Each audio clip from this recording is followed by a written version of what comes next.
As a mental health counselor, what are some interventions that you can recommend to parents and school staff to utilize in that school environment? So, like you said, you see a lot of kids with anxiety, ADHD, Hmm. those types of things.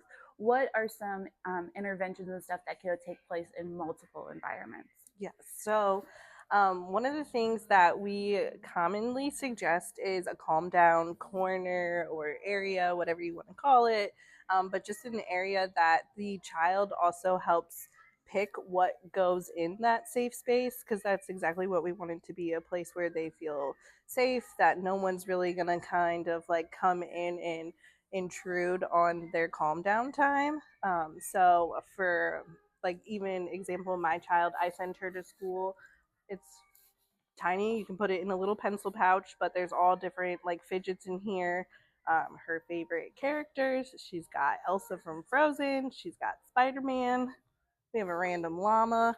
And I've just requested that the school like be conscious of, if she's starting to have a hard time, rather than telling not only my child but any child, no, stop, don't do that, you're kind of still leaving this child lingering with the energy that they had. And if you want them to move forward in a positive direction, they need redirection.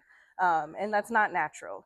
I myself all the time catch myself saying, stop, don't, because we want that behavior to stop. But what we really need to do is follow up with a redirection. If you don't want said child doing something, you need to show them what they can do. And a lot of times, that might look like fidgeting with something, drawing, coloring, allowing them to have headphones to kind of zone out whatever might be going on, kind of. And I always say set a timer. So we also are trying to teach the children that their symptoms are like temporary. We want them to know that they can overcome these symptoms. So if we set a timer and say, hey, you have 3 to 5 minutes in your safe space, go play with your fidgets, go color, go draw, whether you are at home or in the classroom.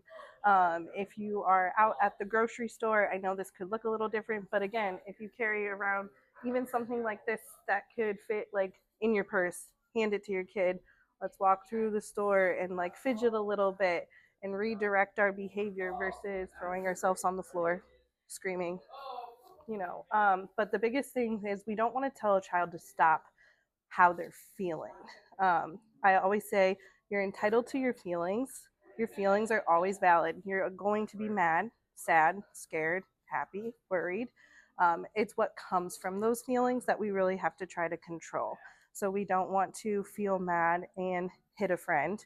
We can feel mad and squeeze a stress ball, stuff like that. So we really try to, again, going back to keeping it consistent, if this is what you want the child doing at home, you also want them to be able to have those access to those coping skills at school too. So then, as a parent, when you want to advocate for your child to have access to Mm-hmm. those types of supports and such, Mm-hmm. in the school environment, would that be where you guys could step in at the IEP meeting and go over those interventions and the benefits of them? Yes, absolutely.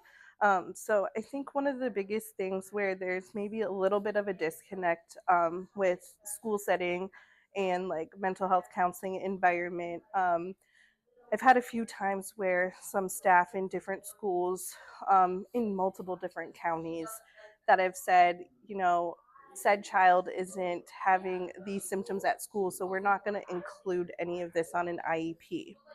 But we all know that just because you haven't seen these symptoms thus far doesn't mean these symptoms may never occur. And if they're occurring at home, this still impacts a child's education process. Because if you're sending a kid home with homework, just because you're not seeing it at school as school staff, if a parent is seeing it at home while a child's trying to complete a project or some type of homework, we need to acknowledge that here's the diagnoses and here's some symptoms that can come from this. So this is where, yeah, we really try to heavily step in and say these are appropriate accommodations, even if staff is not seeing this at school setting. If parents are dealing with it at home, it still can be impacting how a child gets their education.